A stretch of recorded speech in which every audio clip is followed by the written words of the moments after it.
The other day I went into the bedroom where my husband was taking a Zoom call with his colleagues, and I heard a bit of the conversation. And one of his colleagues said to him, actually, I can't do that today because I'm just not in the habit of setting myself up to fail.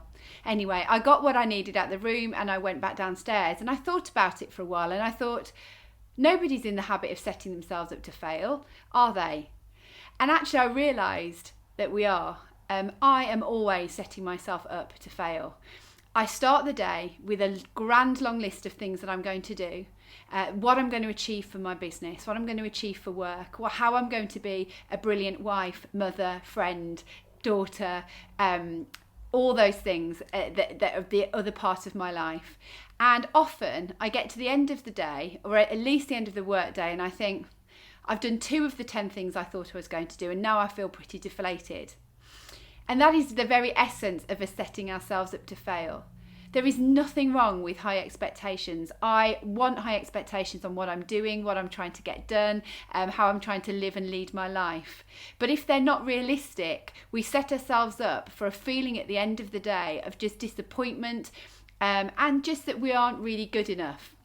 And I think this is a trap that we can find ourselves falling into.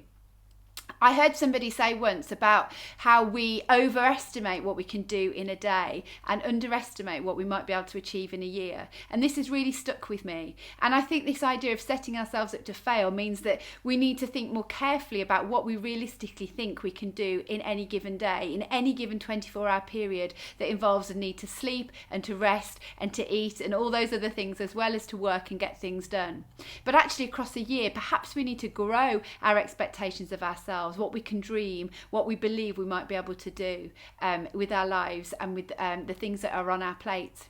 So I just want to encourage you today that we need to think carefully about what we think we're going to get done in any day. Let's try not to set ourselves up to fail, but set ourselves up to be stretched and to be challenged, but to win on a given 24-hour period and feel like we've achieved and that what we've done with our lives was worthwhile and important.